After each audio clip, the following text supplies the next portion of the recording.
Hello, my all dear students, my all dear guardians and parents, caretakers এবং সমাজের ভিন্ন ভিন্ন স্তরের মানুষগুলো যারা আমার এই ক্লাসটা ফলো করছেন প্রত্যেককে জানাচ্ছি শুরুতেই আমার আন্তরিক শুভেচ্ছা, ভালোবাসা এবং প্রণাম।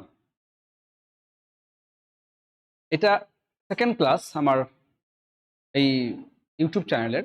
প্রথম ক্লাসে আমি বলে দিয়েছিলাম যে ক্লাসটা কিভাবে হবে এবং ক্লাসটা কি জন্য হবে।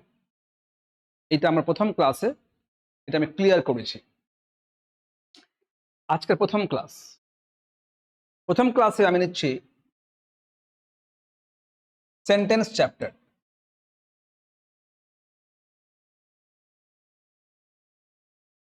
একটা ইন্ট্রোডাক্টরি ক্লাস, এটা একটা ইন্ট্রোডাকশন বেসড ক্লাস, মাথায় রাখবে এটা একটা introduction based class.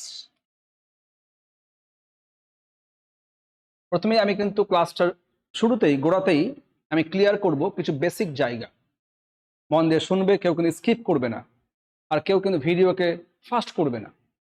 Video fast করলে, স্কিপ করলে নলেজ আত্মস্থ হয় না, ঠিক আছে? ফিল করা যায় না। গ্রামার কিন্তু grammar is a feeling, grammar is a passion, grammar is an emotion. Grammar আপনার অনুভূতি, গ্রামার আপনার আবেগ, গ্রামার আপনার চরম আবেগের জায়গা।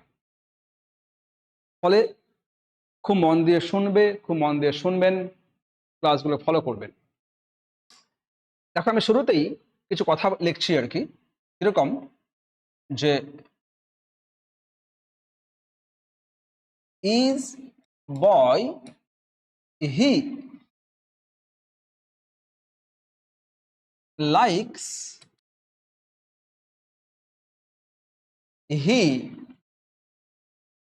Mango daily market goes he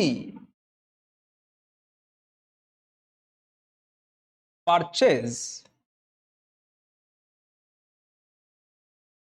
to mango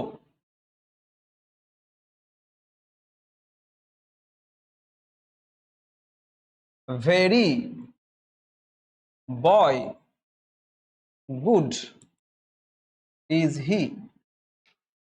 দেখুন, আমি শুরুতেই চারটা সেন্টেন্স নিয়েছি একটা প্যাসেজের মতো করে। ফার্স্ট অফ অল একটা অ্যাবাউট একটা বালক সম্পর্কে বলছি। আর কি, বালকটা, সে একটা বালক, সে আম খেতে ভালোবাসে, সে রোজ বাজারে আম কিনতে যায়, সে একটা ভালো ছেলে। দেখুন তো ইংলিশ ল্যাঙ্গুয়েজে এগুলো পড়ে কিছু বুঝতে পারছেন কিনা। I hope you can't understand what I am writing.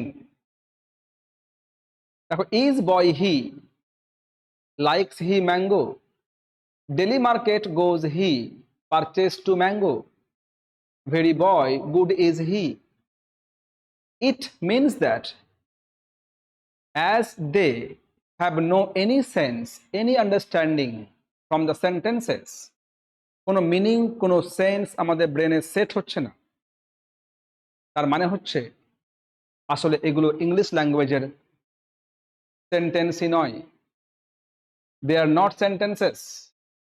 আমরা কথা বলি, কিন্তু কথা বলার সময় যে সেন্টেন্সগুলো ইউজ করি, প্রত্যেকটা সেন্টেন্স কিন্তু একটা ডেকোরাম মেনটেন করে, একটা প্যাটার্ন মেনটেন করে। Every language has common pattern, has common pattern. প্রত্যেকটা ভাষার কিন্তু একটা করে প্যাটার্ন থাকে, ডেকোরাম থাকে, একটা ফর্ম থাকে। দেখুন, এই সেন্টেন্সগুলোতে কোনো প্যাটার্ন, কোনো ফর্ম নেই। তাহলে আমি যদি এবার এইভাবে লিখি, দেখুন তো একবার, যে he is a boy, he likes mango. আবার দেখুন, he goes to market, goes to market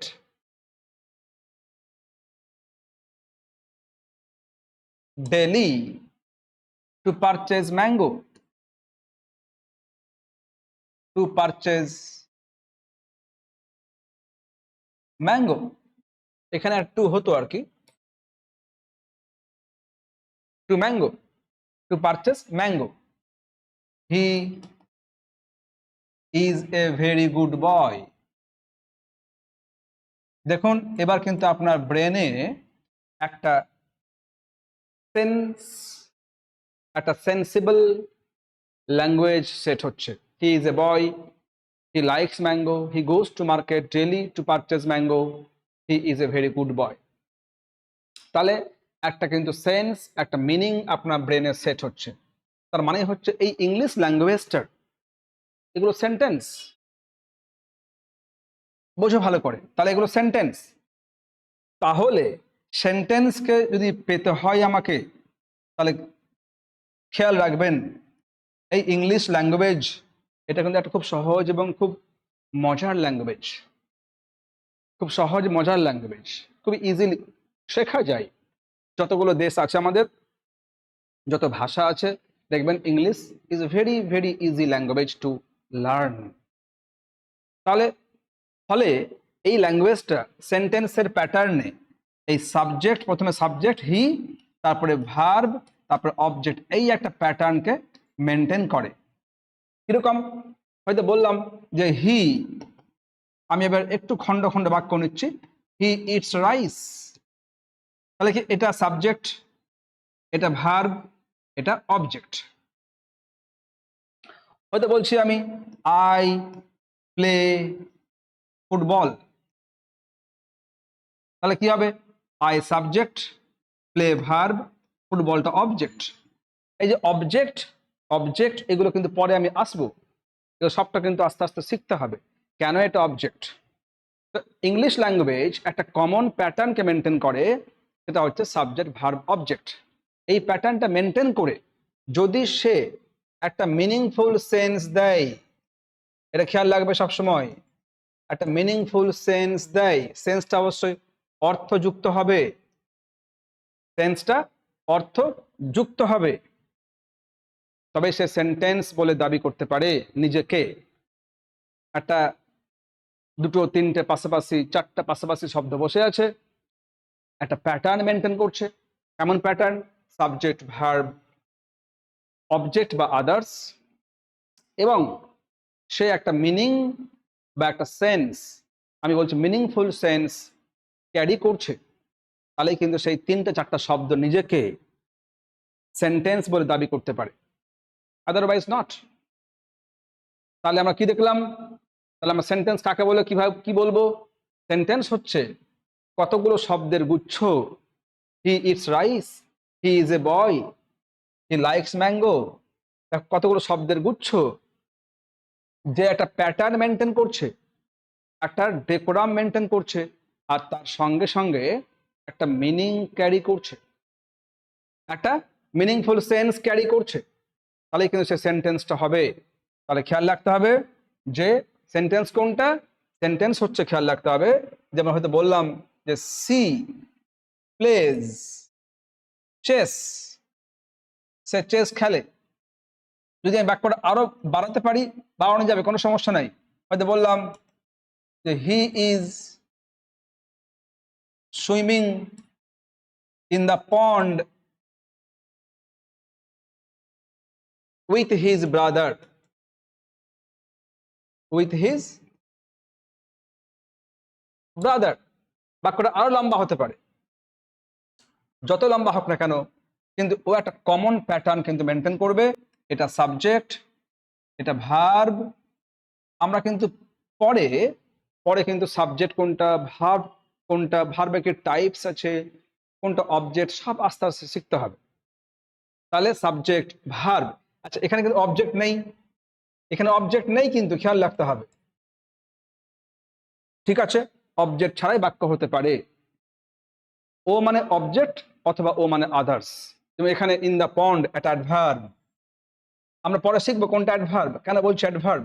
এইভাবে একটা শব্দগুচ্ছ কমন প্যাটার্ন মেনটেন করছে। আর একটা কি আছে খেয়াল রাখবে, দুটো বৈশিষ্ট্য, একটা কমন প্যাটার্ন মানে ফর্ম, বা স্ট্রাকচার, খেয়াল রাখবে। আর তার সঙ্গে এটা একটা এ নাম্বার বৈশিষ্ট্য, আর অবশ্যই একটা মিনিংফুল সেন্স থাকতে হবে। ঠিক আছে, কেন কি মিনিংফুল সেন্স ছাড়া কিন্তু বাক্য হবে না। যেমন আমার এই যে এই এ দাগে যে সেন্টেন্স দেওয়া আছে, যেগুলো শব্দগুচ্ছ, আমি তোকে সেন্টেন্স বলতে পারবো না, যে শব্দগুচ্ছ দেওয়া আছে ইজ, বয়, হি, এরা কমন প্যাটার্ন ক্যারি করছে না। এবং তার সঙ্গে সবচেয়ে গুরুত্বপূর্ণ হচ্ছে it has no any meaningful sense, ফলে এরা সেন্টেন্স নয়। আবার আমি এদেরকে সাজিয়েছিলাম, he is a boy, he likes mango, he goes to market daily to purchase mango, he is a very good boy. These are the sentences, these are the sentences. তো ফলে আমরা কমন একটা features পাবো, খেয়াল রাখতে হবে যে কি কমন প্যাটার্ন থাকতে হবে বাক্যটার মধ্যে, আর তার সঙ্গে অবশ্যই একটা মিনিংফুল সেন্স থাকতে হবে। এই হচ্ছে সেন্টেন্সের ডেফিনেশন। নেক্সট কি, একটা সেন্টেন্সে কি কি থাকে দেখো। একটা সেন্টেন্সে আমি নিচ্ছি, আবার দেখো, হয়তো বললাম I go to play football daily. হয়তো আবার বললাম he reads a poem daily. হয়তো বললাম ইউ ক্যান রান ফাস্ট। দেখো আমি এখানে কিছু সেন্টেন্স নিলাম, প্রত্যেকটার কমন প্যাটার্ন আছে, প্রত্যেকটার মিনিংফুল সেন্স আছে। ঠিক আছে, তাহলে দে আর কল্ড সেন্টেন্সেস। এবার দেখো, এই যে বললাম কমন প্যাটার্ন, এখানে দুটো পার্ট পেয়ে যাবে, দুটো সেন্টেন্স পেয়ে যাবে। কি কি? একটা দেখো, একটা যে আই বা হি বা ইউ, এরা হচ্ছে সাবজেক্ট, এরা সাবজেক্ট। মানে কি স্যার সাবজেক্ট কি? খেয়াল রাখবে, তার মানে একটা বাক্যের যে এজেন্ট, যে মালিক, অর্থাৎ যার সম্বন্ধে বাক্যটা বলা হচ্ছে, go to play football daily, রোজ খেলতে যায় ফুটবল, কে যায়? আমি যাই। তাহলে বাক্যটা কিন্তু আমার সম্পর্কে বলা হচ্ছে। তো বাক্যটা যার সম্পর্কে বলা হচ্ছে, সেই তো সেই বাক্যের মালিক। তোমার একটা বাড়ি আছে, তাহলে ওই বাড়ির মালিকটা তুমি। তাহলে ওই বাড়ির সম্পর্ক, ওই বাড়ির সম্বন্ধে যা বলা হবে তা কিন্তু তোমার সম্পর্কেই বলা হবে। হয়তো যদি আমি মালিক হয়, তাহলে আমার বাড়ি আছে, আমার বাড়িতে সোফা আছে, আমার বাড়িতে 4টা রুম আছে, আমার বাড়িতে টিভি আছে।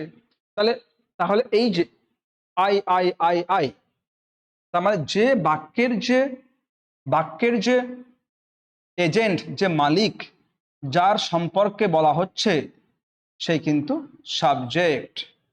একে বাংলায় বলা হয় কর্তা। খেয়াল রাখবে, কর্তা।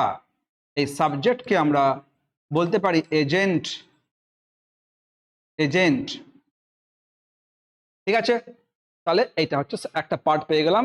তো যদি একটা সেন্টেন্স হয়, তাহলে আমরা ওর দুটো পার্ট পেয়ে গেলাম। একটা হচ্ছে সাবজেক্ট, এই যে বললাম একটা সাবজেক্ট যার সম্পর্কে বলা হচ্ছে বাক্যতে, সে সাবজেক্ট বা কর্তা। ঠিক আছে, এবার এই যে কর্তা বা সাবজেক্ট বা এজেন্ট, এর সম্পর্কে যা বলা হবে, বুঝো একবার, গো to play football daily, reads a poem daily, একটা করে রোজ একটা কবিতা পড়ে, কে পড়ে? হি। তাহলে তার সম্পর্কে, এখানে আমার সম্পর্কে যা বলা হচ্ছে, একে বলা হয় প্রেডিকেট। খেয়াল রাখবে। একে বলে প্রেডিকেট। ইংলিশ গ্রামারে এই সাবজেক্টটা হচ্ছে উদ্দেশ্য, যার উদ্দেশ্যে বলা হচ্ছে, আর বাকিটা হচ্ছে বিধেয়। উদ্দেশ্য এবং বিধেয়।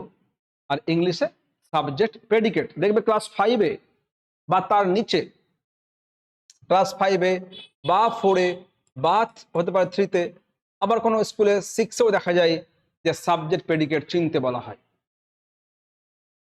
বুঝা যাচ্ছে? তোমাকে একটা বাক্য দিয়ে দেবে আর বলবে আন্ডারলাইন হুইচ ওয়ান সাবজেক্ট আর হুইচ ওয়ান প্রেডিকেট। তাহলে আমরা জানলাম কোনটা সাবজেক্ট কোনটা প্রেডিকেট। যেমন এখানটায় হি সাবজেক্ট, বাকিটা the rest of the sentences is swimming in the pond with his brother, এটা হচ্ছে প্রেডিকেট। দেখবে এই প্রেডিকেটে কিন্তু থাকতে পারে ভার্ব, থাকতে পারে অবজেক্ট, আদার্স অন্যান্য অ্যাডভার্ব, অ্যাডজেক্টিভ, কমপ্লিমেন্ট অনেক থাকতে পারে। ঠিক আছে? থাকতে পারে যেমন এখানে ভার্ব আছে, টু হচ্ছে প্রিপোজিশন, এটা আর একটা ভার্ব, এটা নাউন, এটা অ্যাডভার্ব। তাহলে একটা প্রেডিকেটে অনেকগুলো পার্ট অফ স্পিচ থাকতে পারে। ঠিক আছে? কিন্তু সাবজেক্টে থাকবে না। হলো? আচ্ছা, পরে আমি দেখাবো যে এতেও থাকতে পারে, এতেও থাকতে পারে, কিন্তু খেয়াল রাখতে হবে ও হবে বাক্যের মালিক, বাক্যের এজেন্ট, যার সম্পর্কে বাক্যে বলা হবে, মানে যে কর্তা, যে কাজ করবে, যে কাজ করে, সেই তো কর্তা। তাহলে ভিন্ন ভিন্ন ভাবে কিন্তু আমি সাবজেক্টকে ডিফাইন করতে পারবো। যে কাজ করে সে কর্তা বা সে সাবজেক্ট, বোঝো? যার উদ্দেশ্যে বলা হচ্ছে সে কর্তা বা সে সাবজেক্ট।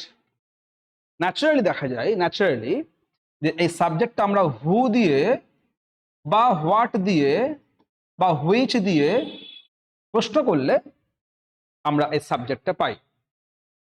হু দিয়ে, হোয়াট দিয়ে আর হুইচ দিয়ে। ন্যাচারালি বলছে, ন্যাচারালি, কিন্তু হুইচ, হোয়াট অ্যান্ড হু দিয়ে প্রশ্ন করলে আমরা ন্যাচারালি সাবজেক্টটা পাবো। ঠিক আছে? তাহলে খেয়াল রাখতে হবে কোনটা সাবজেক্ট আর কোনটা প্রেডিকেট। আচ্ছা, এবার দেখবে এই যে সাবজেক্ট নিয়ে, সরি, এই যে আমি সেন্টেন্স নিয়ে কথা বলছি, ন্যাচারালি কি বলতো? এই যে আমি বললাম সেন্টেন্স নিয়ে কথা বলছি, হয়তো বললাম sentence I sing a song. আবার দেখো do I sing a song. বুঝো একবার? হয়তো বললাম may I sing a song. বুঝো? তা আমি একটা গান করি, আমি কি একটা গান করি? আবার দেখো may I sing a song, আমি কি একটা গান করতে পারি? তাহলে তাহলে আমরা কি দেখতে পাচ্ছি? তাহলে সেন্টেন্সের টাইপস আছে, তার ভাগ আছে। আমরা বাক্য প্রচুর বলি, কথাতে অনেক বাক্য থাকে, কথাতে অনেক বাক্য থাকে, আর এই বাক্যগুলো কিন্তু অনেকগুলো শব্দ দিয়ে তৈরি হয়। ঠিক আছে?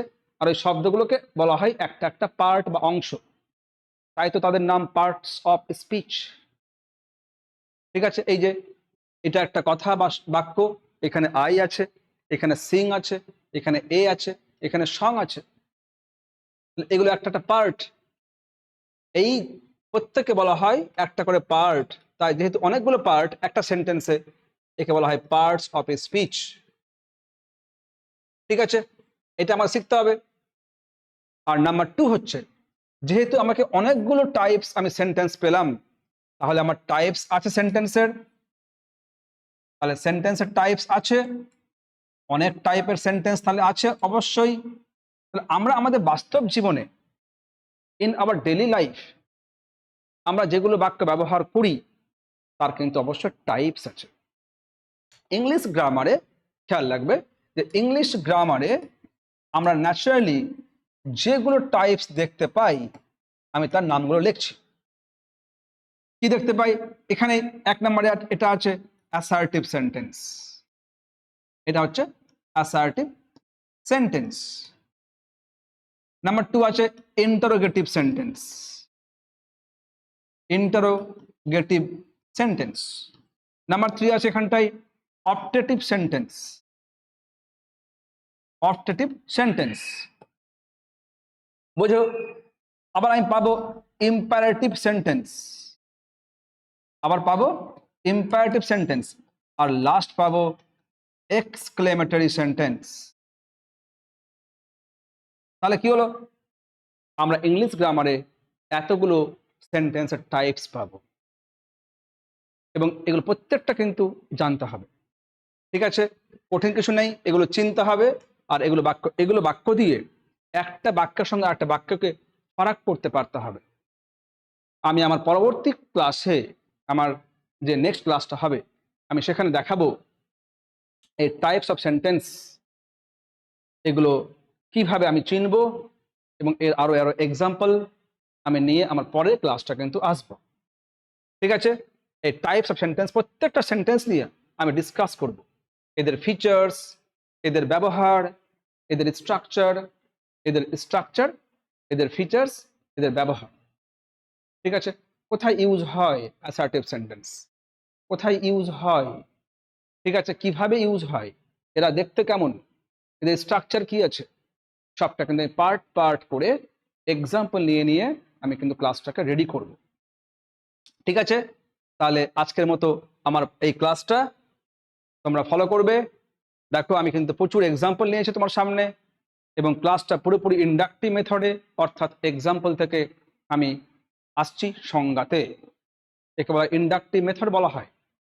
ঠিক আছে, একে বলা হয় ইন্ডাক্টিভ মেথড, বাংলায় বলে আরোহণ পদ্ধতি। এটা ইংলিশ যারা পড়ান, যারা ভিন্ন ভিন্ন স্যাররা ভিন্ন ভিন্ন বিষয়গুলো পড়ান, তারা এই মেথডটা অ্যাপ্লাই করলে বেশি ইফেক্টিভ হয়। তাহলে আজকে ক্লাস আমার এখানেই থাক। যদি কোনো ডাউট হয় তাহলে অবশ্যই আমার কমেন্টসে জানাবে, কোনো কোশ্চিন থাকলে কমেন্টসে অবশ্যই জানাবে। ঠিক আছে, আমি তোমাদের ডাউটস এবং কোশ্চিনসের অপেক্ষায় রইলাম। Thank you. ওকে।